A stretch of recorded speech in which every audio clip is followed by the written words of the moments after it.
இஸ்ரேல்ல காகங்கள் பறந்து ஒரு மாதிரி ஆயிரக்கணக்கான காகங்கள் பறந்துருக்கு. என்ன ப்ரோ இது? என்ன ப்ரோ சைனு? அது அது என்னது மெஸ்ஸியா பிறந்துட்டாரா? அதாவது அவங்களுடைய ஆன்டி கிறிஸ்ட் பிறந்துட்டாரா? அப்படிலாம் என்னென்னமோ பேசினாய்ங்க. அவங்க அந்த ரெட் கலர் கவ் இருக்குல்ல, அந்த மாடு ரெட் கலர் மாட பலி குடுத்துட்டாங்களா? அப்ப இஸ்ரேல்ல வந்து அந்த என்ன சொல்றது? ஜெருசலத்துல இருக்கக்கூடிய கோயில அடிச்சுட்டு இவங்க புதுசா அது என்ன அவங்களுடைய 3 டெம்பிள கட்டப் போறாங்களா? அப்படின்ற கேள்விலாம் நெறைய கேட்கப்பட்டுச்சு. அவங்க ஆல்ரெடி இந்த ரெட்டு மாடெல்லாம் ரெடி பண்ணிட்டாங்க. அது ரகசியமா முடிச்சுட்டாங்கன்னு தான் சொல்றாங்க. அந்த செரமனிலாம் முடிச்சுட்டாங்கன்னு தான் சொல்றாங்க. பட் இப்ப அது நமக்கு முக்கியம் கிடையாது. இப்ப இந்த காகங்கள் பறந்துகிட்டு இருக்கு. இதோட மீனிங் என்ன? அப்படின்றது விஷயம். சிங்கப்பூர் இந்த ஏரியா இருக்க ஒரு சில மாவட்டங்கள்லாம் என்ன பண்றாங்க அப்படின்னா, காகங்கள சுட்டுக் கொல்றாங்க. 2020 கிட்டத்தட்ட சிமிலரா லாக்டவுன் டைமிங்ல இத நிறுத்தியிருக்காங்க. காகங்கள சுடுறத நிறுத்தியிருக்காங்க. பட் அது இப்ப ரொம்ப கம்ப்ளைண்ட் வருதாம். காகங்கள் மூலியமா கம்ப்ளைண்ட் வருதாம். எனக்கு உண்மையிலே புரியல. காகங்கள் மூலியமா என்ன கம்ப்ளைண்ட்? எச்சம் போடுறதா? இல்ல மனிதர்கள போய் கொத்துதா? என்ன புரியல. காகங்கள் அப்படி பண்ணாதே. ஸோ காகங்களுக்கு என்ன மனிதர்கள் கூட தொடர்பு பிரச்சனைன்னு தெரியல. 15,000 கேஸஸாம். சிங்கப்பூர்ல காகங்கள் மூலியமா காகத்து மேல கம்ப்ளைண்ட் பண்ணியிருக்காய்ங்க. என்னடா இது எனக்கு எனக்கு அது சாப்பிட்டு பீ பண்றதுக்கு அது உங்க தல வந்து கொத்துதா? காகங்கள் நினைவு ஆற்றல் உள்ள ஒரு விஷயம். அப்ப காகங்கள் உன்ன கொத்துதுன்னா, அது அதோட நண்பர்களுக்கு சொல்லி, சொல்லி, சொல்லி அதாவது இன்னைக்கு நீ ஒரு காகத்துக்கோ, இல்ல ஒரு ஒரு ஒரு ஒரு தவறு செஞ்சிருக்க அப்படின்னா, அத மெமரியா வச்சுக்கும். வச்சுக்கிட்டு பழி வாங்கக்கூடிய காகங்கள். ஸோ, அப்ப காகங்கள் உங்கள தொந்தரவு பண்ணுதுன்னா, இப்ப காகங்களுடைய தொடர்புடைய விஷயத்துல நீங்க ரொம்ப பெரிய கேவலமான விஷயம் ஏதோ ஒண்ணு பண்ணியிருக்கீங்க. ஸோ, அதனால தான் உங்கள தொடர்பு கொண்டு தொந்தரவு பண்ணிட்டு இருக்கு. அத சுட்டுக் கொல்ல சொல்லி சிங்கப்பூர் இந்த அரசாங்கம் பண்ணியிருக்கு. இங்க நம்ம இஸ்ரேல்ல வந்து பலாயிரம் காக்காக்கள் பறந்துட்டு இருக்கு. இத என்ன சொல்றாங்க அப்படின்னா, 500 மில்லியன் அ பறவைகள் வந்து ட்ரான்ஸ்ஃபர் ஆகுற ஏரியா இது. உணவுக்காக வரும். இது போர் சூழல் வந்து குளோபல் இந்த விஷயங்கள்லாம் என்வைரன்மென்ட் மாறுதுல்ல. இந்த புகைகள், நச்சு புகைகள் இதெல்லாம் வருதுல்ல. இதனால கூட அது பேனிக் ஆயிருக்கலாம் அப்படிலாம் சொல்றாங்க சயின்டிஃபிக்கா. பட் ரியாலிட்டில நம்பிக்கையின் அடிப்படையில காகங்கள்ன்றது வந்து மனிதர்களுக்கு முன்னோர்கள் மாரி. முன்னோர்களுக்கு பித்ரு தானம்னு சொல்லுவாங்க. பித்ருக்கு சோறு வைக்கிறது, அந்த தர்ப்பணம் பண்றது இதெல்லாம் காகங்களுக்கு தான் சோறு வைப்பாங்க. காரணம் என்னன்னா, காகங்களுக்கு இரட்டை மனம் உண்டு. 2 மனம் வேண்டும்னு சொல்லுவாங்கல்ல, அந்த மாரி 2 மனம் இருக்கும். ஒண்ணு எம்ப்டியா இருக்கும். அந்த எம்ப்டி மைண்டுக்குள்ள தான் முன்னோர்களுடைய எண்ணலைகள் புகுந்து அவங்க வந்து சாப்பிட்டு போவாங்க. அந்த பறவைக்கு உடம்புக்குள்ள ஒரு ஆற்றல் எண்ண நம்ம முன்னோர்களுடைய எண்ணலைகள் வந்து அவங்க வந்து சாப்பிட்டு போவாங்க. அவங்களுக்கு வைக்கக்கூடிய படையல. அப்படின்றது தான் கோட்பாடு. நம்மளுடைய எல்லாருடைய நம்பிக்கையும், பிலீஃபும் உண்மையும் கூட. ஸோ அந்த காகங்கள இப்போ இஸ்ரேலோட ஃபிளாக் கொஞ்ச நாளைக்கு முன்னாடி கழட்டி தூக்கி எறிஞ்சுச்சு ஞாபகம் இருக்கா உங்களுக்கு? ஸோ பன்னெடும் காலமா பல லட்சம் ஆண்டுகளுக்கு முன்னாடி, பல்லாயிரம் ஆண்டுகளுக்கு முன்னாடி இருந்து இந்த யூதர்களுடைய கதை இருக்கு. நோவா கதை இருக்கு. ஸோ இங்கேருந்து போனவங்க தான் அங்க குமரிக்கண்டம் அழிவுலேருந்து மிகப்பெரிய ஊழியில தான் போய் சேர்ந்தாங்க. அரராட் மலையில. ஸோ அவனுங்களுக்கும் சவுத் இந்தியாவுக்கும் மிகப்பெரிய தொடர்பு இருக்கு. காகங்களுக்கும் தமிழ்நாட்டுக்கும் மிகப்பெரிய தொடர்பு இருக்கு. அப்போ இஸ்ரேல் ஃபிளாக தூக்கி எறியுது. இஸ்ரேல் யூதர்கள கொஞ்சம் வெறுக்குது. யூதர்கள் நிலப்பரப்புல சுத்தி ஒரு மாரி வட்டம் அடிக்குது அப்படின்னா, ஒரு அசம்பாவிதம் நடக்க போகுது அப்படின்றது தான் நிதர்சனமான உண்மை. இந்த வேர்ல்டு வார்ன்னு நடந்துச்சு அப்படின்னா 2 டீம் சண்டை போட்டுட்டு இருக்கு. ஒண்ணு சாத்து வணிகர்கள். இன்னொன்னு சாத்து வணிகர்களுக்கு எதிரான ஒரு வணிகர்கள். 2 கூட்டம் தான் சண்டை போட்டுட்டு இருக்கு. இந்த 2 கூட்டம் மாத்தி மாத்தி அடிச்சுக்கிட்டு அதிகார சண்டை போடுறதுனால, நம்ம முன்னோர்கள் ஊடால. அதாவது மனிதர்கள் அவங்களுடைய முன்னோர்கள் ஊடால. அந்த மனிதருடைய முன்னோர்கள் போடுற எச்சரிக்கை தான் இது. இவனுங்க அடுத்த கையில என்ன எடுக்க போறாய்ங்க அப்படின்னா, ஒவ்வொரு நியூக்ளியர் பிளான்ட்டையும் அடிக்க போறேன்னு சொல்றாங்க. நியூக்ளியர் பிளான்ட்ட ஈரான்ல இருக்க நியூக்ளியர் பிளான்ட்ட அடிச்சாங்கன்னா, ஈரான்ல இருக்க மக்கள் எத்தன கோடி மக்கள் சாவாங்க யோசிச்சு பாருங்க. ஈரானிய முன்னோர்கள் இருப்பாங்கல்ல. ஸோ அவங்களுக்கும் அந்த விஷயம் தெரியும்ல. வரும் முன்னே அவங்களுக்கு தெரியும். ஸோ இஸ்ரேல அவங்க எச்சரிக்கிறாங்க. நீ இது மாரி ஏதாவது ஒண்ணு பண்ணிட்டேன்னா, இஸ்ரேல இல்லாம பண்ணிருவானுங்க ஈரான்காரங்க. இவங்ககிட்ட நியூக்ளியர் பண்ணா இவங்கன்னு பண்ண முடியும். இவங்ககிட்ட இருக்கு. ஆனா அவங்கள்ட்ட வெளிய சொல்லிக்க மாட்றாய்ங்க. ஆக்சுவலா ட்ரம்ப் தோத்துட்டாப்ல. இந்த ஈரான் போர்ல ட்ரம்ப் தோத்துட்டாரு. கிவ் அப் பண்ணிட்டாரு. இப்போ ஒரு 5 நாளைக்கு கேப் விட்டுருக்காய்ங்க தெரியுமா? இங்க காகம் பறந்துட்டு இருக்கு. எச்சரிக்கை விட்டுட்டு இருக்கு. இந்த 5 நாள் கேப் விட்டாய்ங்க. இந்த 5 நாள்ல என்ன நடக்க போகுதுன்றத கொஞ்சம் வானிலைய கொஞ்சம் கவனிங்க. 5 நாள் கேப் விட்டுருக்காய்ங்க. இந்த ஈரான் போற அந்த வளைகுடா நாடுகள் இருக்குல்ல, அங்க இருக்க பஞ்சாயத்து கொஞ்சம் கேப் விட்டுருக்காங்க. கொஞ்சம் தளர்த்து வைக்கிறோம் பேச்சுவார்த்தை. ஏமாத்துறாய்ங்க பேச்சுவார்த்தைக்கு வரோம்னு சொல்லி. ஸோ இந்த இடத்துல இதே கேப்ல தான் ஈரான் வந்து என்ன பண்ணிருக்கு, சைனா, இந்தியா இந்த ஏசியால இருக்கக்கூடிய ரஷ்யா இவங்களுடைய கப்பல்கள ரிலீஸ் பண்றோம்னு சொல்றாய்ங்க. அங்க இஸ்ரேல், அமெரிக்காவும் சேர்ந்து ஈரான்ல இருக்கக்கூடிய முக்கியமான பவர் பிளான்ட்லாம் அடிக்கிறேன்னு சொல்றாய்ங்க. அதாவது நியூக்ளியர் பவர் பிளான்ட் இருக்குல்ல அது. அங்க இருக்கக்கூடிய முக்கியமான அந்த ரேடியோ ஆக்டிவ் பொருள் இருக்குல்ல, அந்த ரேடியோ ஆக்டிவ் பொருள்லாம் அங்கங்க வேலைய பண்ணிட்டு அங்கேயே தான் புதைச்சு வச்சிருப்பாங்க. அது மூலியமா பாதிப்பு நடந்துச்சு அப்படின்னா, இவனுங்க போடக்கூடிய ஹிரோஷிமா, நாகசாகி அந்த பாம் இருக்குல்ல, ஸோ அத விட பயங்கரமான ஆபத்து வரும். அந்த நாட்டுக்கு மட்டும் கிடையாது. காற்றில் பரவி பெரிய லெவல்ல அது பாதிப்ப உருவாக்கவும் வாய்ப்பு இருக்கு. ஸோ இவங்க ஒவ்வொரு நாட்டிலயும் அழிவுக்கான ஒரு டெக்னாலஜி நியூக்ளியர் பிளான்ட்ட கொண்டு வந்ததுக்கான நோக்கம் புரியுதா? என்னதான் முடியாட்டியும் கடைசி அதுல கை வைப்பாய்ங்க. இது த்ரெட்டனுக்காக. ஒவ்வொரு இடத்து நிலப்பரப்புலயும், ஒவ்வொரு ஏரியாலயும் வெற்றி பெற முடிஞ்ச அளவுக்கு அத வெற்றி பெற்று அந்த இடத்த டேக் ஓவர் பண்ணணும். இல்லன்னா மொத்தமா அந்த இடத்தையே அழிச்சிரணும்.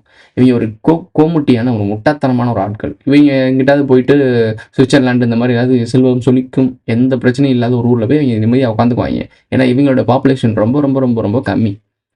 புரியுதா உங்களுக்கு? சுவிட்சர்லாண்டே அவங்களுக்கு பெரிய நாடு. ஸோ அங்க போய் அவங்க அழகா வாழ்ந்துட்டு போயிருவாய்ங்க.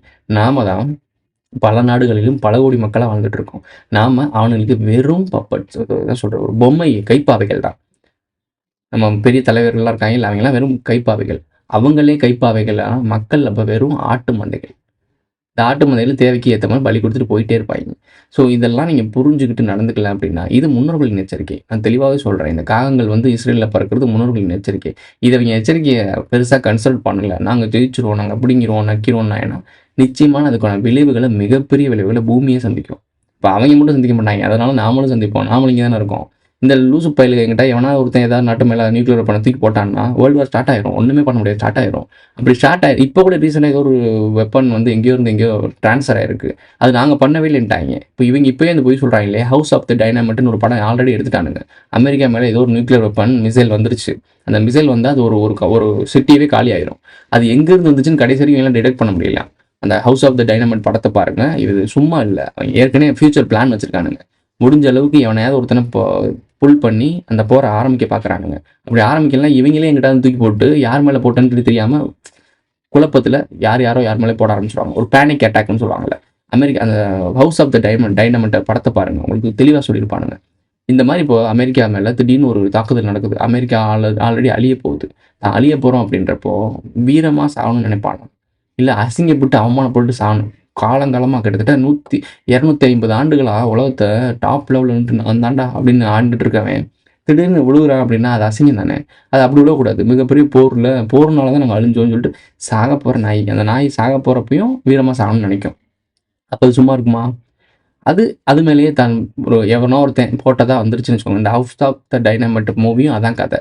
அங்கேருந்து ஏதோ ஒரு மிசைல் வந்துடும். அந்த மிசைல் நேராக அமெரிக்காவை தான் தாக்க போகும். அமெரிக்காவில் ஒரு சிட்டி அழிஞ்சு போயிடும் அப்படின்னா இவனுங்க என்ன பிளான் பண்ணுவானுங்க அப்படின்னா, ஐயோ யாரோ வந்து தாக்க ஆரம்பிச்சிட்டாங்களே, அப்போ நம்ம வேறு நாட்டு மேலே திருப்பி தாக்கிடுவோம் அப்படின்னு சொல்லிட்டு ஒரு பிளான் பண்ணுவானுங்க. ஸோ இதெல்லாம் பெரிய லெவலில் போயிட்டுருக்கும். அவ்வளோ டெக்னாலஜி இருக்கக்கூடிய அமெரிக்காவே அந்த ஹவுஸ் ஆஃப் டைனமைட்டில் திணறி நிற்கும். அதை ஃபேஸ் பண்ண முடியாமல், நியூக்ளியர் மிசைலை ஃபேஸ் பண்ண முடியாமல் திணறி நிற்கும். இதுதான் இவங்களுடைய டெக்னாலஜி. புரிஞ்சுக்கங்க. ஸோ இந்த டெக்னாலஜி இப்போ நடந்துருச்சு. அமெரிக்கா மேலே எவனோ ஒருத்தன் போட்டான்னா அமெரிக்கா சும்மா இருக்குமா? எவன்லாம் இவனுக்கு எதிரியா, அதாவது அமெரிக்கா நாடு எந்தெந்த நாடெல்லாம் எதிரியா நினைக்குதோ எல்லா நாட்டு மேலேயும் சகட்ட மணிக்கே தூக்கி எறிவானா மாட்டணும். அப்படி இருந்தால் நாடு முழுக்க உலகம் முழுக்க அவங்க நினச்சது அந்த குரூப்பு ரகசிய கும்பல் இந்த உலகத்தில் இருக்கக்கூடிய 800 கோடி மக்களில் பாப்புலேஷனை முக்கால்வாசி குறைக்கணும்னு நினைக்கிறான். இப்போ இந்த போர் இப்படி நடந்துச்சு அப்படின்னா சகட்ட மணிக்கு அவன் நாட்டு மேலே தூக்கி எறிஞ்சான்னா அவன் நினைச்சது மக்கள் தொகை குறையணும். அது எப்படி வேணா குறைஞ்சிட்டு போகுது. எனக்கு மக்கள் சாகணும் அப்படின்னு நினைக்கிறவனுக்கு லாபமா இல்லையா? அப்போ உங்களுக்கு இது புரியுதா? புரியல. இங்க இருக்க வலைப்பின்னல்கள் வந்து ஒரு மேட்ரிக்ஸ். அவன் வந்து ஒரு சிலந்தி வலை மாதிரி பின்னி வச்சிருக்கான். இது எந்த இடியாப்பத்தை புழிஞ்சிட்டீங்க அப்படின்னா, அதை எந்த நாட்டை எதோட கனெக்ட் பண்ணணும்னு தெரியவே தெரியாது. சிக்கல் எடுக்கவே முடியாது. இடியாப்ப சிக்கல்னு தான் சொல்லுவாங்க. அந்த மாதிரி சிக்கல்ல இந்த ஒட்டுமொத்த உலகத்தையும் ஒரு குழப்பத்திலே வச்சிருக்காங்க. ஏன் தெரியுமா? இவங்களுக்கே அந்த குழப்பத்தை தீர்க்க முடியாது. இப்போ இவங்களே நினைச்சாலும் இந்த விஷயத்தை தடுக்கிறது ரொம்ப கஷ்டம். ஏன்னா அவனே வெளியே வந்து நான் தாங்க இதெல்லாம் பண்றேன், இதெல்லாம் நிப்பாட்டுங்கன்னு சொன்னேன்னு வச்சுக்கோங்க, எவனும் கேட்க மாட்டான். ஏன்னா அவன் யாருன்னு யாருக்குமே தெரியாது. ஸோ இதான் சிக்கலே. அவன் அதிகாரத்தை கண்ட்ரோலில் வச்சுக்கிட்டு வெறும் நாட் மட்டும் தான் பிடிச்சிருக்கான். கையில் வெறும் நாட் மட்டும்தான் இருக்குது. இந்த நாட்டை இழுத்தா எவன் அசைவான்றது அவனுக்கு மட்டுமே தான் தெரியுமே தவிர அந்த அசைகிற நபருக்கு கூட தெரியாது. நம்ம இவரால் தான் இன்ஃப்ளூயன்ஸ் ஆகி இதை பண்ணிக்கிட்டு இருக்கோன்றது கூட தெரியாது. இது பன்னெடுங்காலமாக நேர்த்தியாக கட்டப்பட்ட கட்டமைப்பு. ஸோ இந்த லேயர் பை லேயராக மேலே போனோம் அப்படின்னா எல்லாமே புரிஞ்சுக்க ஆரம்பிப்போம். பட் இப்போ நம்ம இந்த காகம் பறக்கிறத எச்சரிக்கையாக எப்படி எடுத்துக்கணும் அப்படின்னா, இஸ்ரேல்ன்றது இந்த வாரில் நடந்துச்சு. அவனுங்களுக்கான அழிவு, அவனுங்களுக்கு எச்சரிக்கை இது. இதை நிறுத்து, இல்லைன்னா இதுக்கான பின்விளையை சந்திப்புன்றது தான் சொல்கிறாங்க. பட் பாரிய உயிரிழப்பு நடக்க தான் செய்யும். அவனுங்க அழிய போகிறானுங்க அப்படின்னாலும் கோமாட்டி லூசு பயில்கவிங்க கண்டிப்பாக எல்லா நாட்டிலையும் இருக்க மக்களையும் பாதியானாச்சும் குறைச்சிட்டு தான் நம்ம சாகணும்னு நினைப்பாங்க. எனக்கு தெரிஞ்ச ஒரு பைத்தியக்காரங்க தான். நம்ம கவனிக்கும் போது பற்றின நீங்கள் நல்லா யோசிச்சு பாருங்களேன். யூதர்கள் கும்பலாக இருக்கக்கூடிய யூதர்கள் மென்ஸ் இருக்கானுங்களே, அந்த யூத மென்ஸ்லாம் வீடியோ கிளிப் தேடி பாருங்களேன். அவனுக்கு ஏதோ ஒரு ஆர்டிசம் சைல்டு மாதிரியே இருப்பாங்க. நான் கவனித்தேன். அவங்களுக்கு ஏதோ ஒரு குறைபாடு இருக்க மாதிரியே இருக்குது. அதனால தான் உலகத்துல இருக்க எல்லாரோட பிறப்புகள்லயும் குறைபாடு வர வைக்கிறதுக்காக இந்த வேலை பார்த்துட்டு இருக்கானுங்க. காழ்ப்புணர்ச்சிங்க அவைங்களுக்கு. இன்பிரீடிங் பண்ணவைங்க அவைங்க இப்படிலாம். நம்ம ஊர்லயே தாய்மாமன், சொந்த சொந்த அக்கா பொண்ணு இப்படிலாம் கல்யாணம் பண்ணா குழந்தைகள் பிறப்புல பிரச்சனை வருது. ஸோ இதெல்லாம் இப்படி தான் நடக்கும். இது நடக்கக்கூடாதுன்றதுக்காக தான் நம்ம ஊர்ல எல்லாருக்குள்ளேயும் எல்லாரும் திருமணம், கலப்பு திருமணம் பண்ணிட்டு நிம்மதியா இருந்தாய்ங்க. ஸோ ப்ரீடு மாறி மாறி பண்ணும்போது தான் அது இது ஒரு டிசைன், இயற்கையோட டிசைனே அப்படிதான். புரிஞ்சுக்கோங்க நல்லா. நாங்க வந்து எங்க ஆளுக்குள்ள தான் கல்யாணம் பண்ணுவோம்னா, நீங்க இந்த இளமை அழிஞ்சு போயிரும்டா. அவன் அதுக்கு தான் அத ரெடி பண்ணி வச்சிருக்கான். சிம்பிளா யோசிச்சு பாருங்களேன். ஒரு தேவர் கம்யூனிட்டின்னு இருக்குன்னா, முக்குளத்தூர். முக்குளத்தூருக்குள்ளேயே கல்யாணம் பண்ணிட்டு இருக்காங்கன்னா, இந்த லைனேஜ் பெருசாகாது. இவங்களுடைய பாப்புலேஷன் கம்மியாயிட்டே போகும். அதே மாரி உங்க பாப்புலேஷன்ல அறிவார்ந்த குழந்தைகள் பிறக்காது. இது வந்து ஜெனடிக்காவே நீங்க சயின்ஸ் படி படிச்சு பார்த்தாங்கன்னா, இன்பிரீடிங் பண்ணும்போது, அதாவது ஒரே லைனேஜுக்குள்ள இன்பிரீடிங் பண்ணும்போது, அதோட பாதிப்புகள் என்னென்னலாம் படிச்சு பாருங்க. ஏகப்பட்ட பாதிப்புகள் இருக்கு. ஸோ இதே மாரி தான் யூதர்களும், நீங்க சொல்லக்கூடிய இந்த அரச குடும்பம் இவங்கலாம் இன்பிரீடிங் பண்றவங்க. ஸோ அவனுங்க இதுலேருந்து வெளிய வர முடியாது. இப்போ புதுசா ஒரு லைனேஜோட அவங்க திருமணம் பண்ணி உருவாக்குனாலும் முடியாது. ஏன்னா செத்து போச்சு. கிளி செத்து போச்சு. அந்த கிளி இருந்தா என்ன, இல்லாட்டினா என்ன? இவனுங்க இன்னும் போற காலத்துல என்ன தெரியுமா பண்ணுவானுங்க? ஜெனடிக்கால மட்டும் தான் அவங்களால வாழ முடியும். அதாவது இவங்க உடம்புல இருந்து ஒரு ஜெனடிக் எடுத்து இன்னொரு உயிரை உருவாக்குற அளவுக்கு போயிட்டானுங்க. ஏன்னா அவனுங்கள்ட்ட ப்ரொடியூஸ் பண்ற ஒய்யே இல்ல. புரியுதா உங்களுக்கு நான் சொல்ல வர்றது? அந்த ப்ரொடியூஸ் பண்ற ஒய்க்கு ஒரு வீரியம் இல்ல. இப்ப நாம வந்து மாத்தி மாத்தி ப்ரீடிங் பண்ணும்போது, அதோட வீரியம் அடுத்தடுத்து அப்டேட் ஆயிட்டே போகும். அப்கிரேட் ஆகும். இத பத்தி நான் டியூனோட வெப் சீரிஸ் இருக்கு. அத பத்தி பேசும்போது, நம்மளுடைய மனித குலத்தோட ப்ரீடிங் பத்தி எப்படி டிசைன் பண்ணப்பட்டிருக்குன்றத நான் தெளிவா சொல்றேன். அதுல ஒரு துணுக்கு மட்டும் குடுக்குறேன். இயற்கை எப்படி உருவாக்கியிருக்கு அப்படின்னா, மத்த குழுக்கள், ஏகப்பட்ட குழுக்கள் இருக்கும். காட்டுக்குள்ள வாழ்ந்த ஏகப்பட்ட குழுக்கள் இருக்கும். மேட்ல வாழ்ந்தவங்க, கீழ வாழ்ந்தவங்க, அந்த காட்டுல வேட்டையாடி மட்டுமே சாப்பிடுறவங்க, ஒரு சிலவங்க பழங்கள் மட்டுமே சாப்பிடுறவங்க, அப்படிலாம் நெறைய பேர் இருப்பாங்க. இவங்களுக்குள்ள மாத்தி மாத்தி அவங்க திருமணம் பண்ணுக்கிறதுக்கான காரணம் என்ன அப்படின்னா, அவங்க லைனேஜ் நெறையா அதுக்கு இன்பிரீடிங் உள்ளுக்குள்ளேயே நீங்க திருமணம் பண்ணிக்கிட்டே இருந்தீங்க அப்படின்னா, உங்களோட டிஎன்ஏ அதாவது மலட்டுத்தன்மையாகும். அடுத்தடுத்து வீரியமா வராது. வேறு ஒரு இனத்திலிருந்து உள்ள வரும்போது ஒரு மிக்சிங் உருவாகும்போது, அங்க ஒரு புதுசான ஒரு லைனேஜ் உருவாகுது. அந்த புதிதான லைனேஜ் தான் அடுத்தடுத்து அப்கிரேட் ஆகுறது. இதுக்கு பேரு தான் படைத்தல்ன்ற ஒரு விஷயம். இத பண்ணவங்க தான் பிரம்மாக்கள். இத கையில எடுத்தவர் தான் கந்தன். ஸோ அதனால தான் பிரம்மனின் படைப்பு தத்துவத்தை கையில் எடுத்தவர் முருகன் சொல்லிட்டு ஒரு ஸ்டோரிலாம் வரும். தேடி பாருங்க. இவங்க உட்காந்துட்டு மனிதர்கள் எப்படி மேஜிக் பண்ணி உருவாக்கல. ப்ரீடிங் கரெக்ட்டா லைன் பார்த்து சேர்த்தாய்ங்க. இவ்வளோதான் விஷயம். இத பத்தி தான் டியூன் சீரிஸ்ல தெளிவா சொல்லியிருப்பானுங்க. அவனுங்க அவ்வளோ அழகா பண்றானுங்க. இந்த தவறுகள புரிஞ்சுக்கிட்டு வாழ்க்கையில அவங்களுடைய லைனேஜ் அழிஞ்சு போச்சு. அப்ப அவங்க என்ன பண்றாங்கன்னா, நம்மள்ல ஆட்கள சூஸ் பண்றாங்க. நான் சொல்றது நாகர்கள். நாகர்கள் லைனேஜ் அது ப்ரீடிங் பண்ண முடியாது. அவனுங்க ஜெனடிக்கலா மட்டும் தான் மாடிஃபை பண்ணி வளர முடியும். அதாவது ஒரு டெஸ்ட் டியூப் பேபி மாரி உருவாக்கி தான் அவங்க லைனேஜ உருவாக்கிக்க முடியும். அதுலயும் பல குளறுபடி இருக்கு. அதனால தான் அவங்கனால சர்வே பண்ண முடியல. ஆனா நாலேட்ஜ் அதிகம். அவனுங்க என்ன பண்றான், அதுவும் அந்த நாலேட்ஜ் எங்கேருந்து வந்துச்சு, நம்ம முன்னோர்கள்ட்ட இருந்து போனது. நம்ம அத மறந்துட்டோம். சரி, சிம்பிளா கான்செப்ட் வரும். இப்ப என்ன சிக்கல்னா, இவங்க என்ன பண்றாங்க, மனிதர் குலத்துல ஏதோ ஒரு லைனேஜ தேடுறாங்க. சூஸ் பண்றாங்க. புரியுதா? சூஸ் பண்ணி எங்கேயோ கடைக்கோடியில இருக்க ஒரு லைனேஜ சூஸ் பண்ணுவாங்க. சூஸ் பண்ணிட்டு அவன திடீர்னு வளர்த்துடுவாங்க. பெரிய லெவல்ல வளர்ந்துருவாங்க. பெரிய செல்வந்தனா மாறுவான். எல்லாம் பண்ணுவான். அவன கூட்டி வந்து அவனுடைய ஸ்பெர்ம்ஸ பயன்படுத்தி வேற ஒரு லைனேஜ் ஒரு பெண்ண தூக்குறது. தூக்கி இவங்களுடைய இன்பிரீடிங், இவங்க 2 பேரும் ப்ரீடிங் பண்ண வச்சு, திருமணம் பண்ண வச்சு, அவங்களுக்கு பிறக்கக்கூடிய குழந்தைகள இவங்க ஜெனடிக்கா மாடிஃபை பண்ணுவானுங்க. அவங்களுக்கு ஏத்த மாரி வேலை பார்க்குற மாரி. அதுதான் கலப்பு இனங்கள்ன்னு சொல்லியிருக்கோம்ல, அந்த கலப்பு இனங்கள். அவங்களுடைய மரபணுவ குடுத்து இந்த இனங்கள வளர்த்துடுவாங்க. இவங்கெல்லாம் தான் royal societies, royal governments, lawyer governance. இவங்கெல்லாம் அரச குடும்பங்களா இருப்பானுங்க. பெரிய பெரிய தலைவர்கள் இருப்பாய்ங்க. ஆனா இவங்களுக்கு வேலை குடுக்குறது யாருன்னா, இந்த ப்ரீட் இல்லாத ஆட்கள். புரியுதா உங்களுக்கு? இவைங்கள தான் நம்ம பிடிக்கணும். இவைங்கள பிடிக்கிறதுக்கு முன்னாடி இவனுங்க கலப்பு கூட்டம் இருக்குல்ல, இந்த கலப்பு கூட்டத்த கசக்கிரணும். ஸோ அவைங்கள பத்தி தெரிஞ்சா தான் நமக்கு இவைங்கள பத்தி தெரியும். ஸோ ஒரு குட்டியோண்டு குரூப்பு உலகத்த இவ்வளோ பெரிய மென்டல் கேம் விளையாடுது அப்படின்னா, அவங்க வந்து நம்மள பார்த்து பயப்படுறாங்க. நம்ம திங்க் பண்ணாலே அவங்க பயப்படுறாய்ங்க அப்படின்னா, யாருகிட்ட பவர் இருக்கு? அவனுங்க இந்த உலகத்தையே கண்ட்ரோல் பண்றானுங்க. உலகத்தையே கட்டுப்படுத்தி ஆண்டுகிட்டு இருக்கானுங்க. ஒவ்வொரு நாட்டிலயும் என்ன நடக்கணும்ன்றத முடிவு பண்றானுங்க. ஆனா சாதாரண கடைக்கோடி மக்கள் சிந்திக்கிறாங்கன்றப்போ மட்டும் அவன் ஏன் அவ்வளோ பயப்படுறான்? ஏன்னா, அவன் குழந்தை பிறக்கறதுக்கு தவம் இருந்து பெக்கணும். நாம நெனச்சாலே நடக்கும். அதனால தான் நம்மள இப்படிலாம் இந்த ஃபெர்டிலிட்டி அது இதுன்னு சொல்லி நாகரிக வளர்ச்சின்னு சொல்லி உங்கள ஃபுல்லா அவன் பண்றதுக்கான காரணம், அவன் அழிஞ்சு போயிட்டான். அவன் இனம் அழிஞ்ச மாரி நம்ம இனத்தையும் அழிக்கணும். அழிச்சு அவங்களுக்கு ஈக்குவலா நம்மள ஆக்கி, நம்மள கட்டுப்படுத்தி ஆளணும். பன்னெடுங்காலம் பல ஆயிரம் ஆண்டுகளான வரலாறு. ஸோ அவ்வளோ ஈஸியாக சொல்லி ஒரு வீடியோவில் சொல்ல முடியாது. அந்த டியூனோட வெப் சீரிஸ் மட்டும் வரிசையாக நான் சொல்கிறேன். அந்த ஒவ்வொரு எபிசோட் மாதிரி போடும்போது உங்களுக்கு ஈஸியாக புரியும், கனெக்ட் ஆகும். டியூன் வெப் சீரிஸ் நான் திருப்பி ரீகால் பண்ணணும். ரீகால் பண்ணிவிட்டு இப்போ டியூனோட பார்ட் 3 வேறு வரப்போகுது. ஸோ அதுவும் ரிலீஸ் ஆகட்டும். எல்லாத்தையும் மொத்தமாக பார்த்துட்டு வீடியோ ரிலீஸ் பண்ணுவோம். ஸோ இப்போ காகம் கலைக்கிறது அது மட்டும் கிடையாது. டெல்லியில் இது நடந்துட்டு இருக்க டைமில் டெல்லியில் ஒரு கழுகு வந்து ரன்வேல நின்று 2 ஃப்ளைட் நின்றுருக்கு. டெல்லி ஃப்ளைட், மதுரை. நார்த் இந்தியாவில் தலைநகரம் டெல்லி, சவுத் இந்தியாவில் தலைநகரம்னா மதுரை.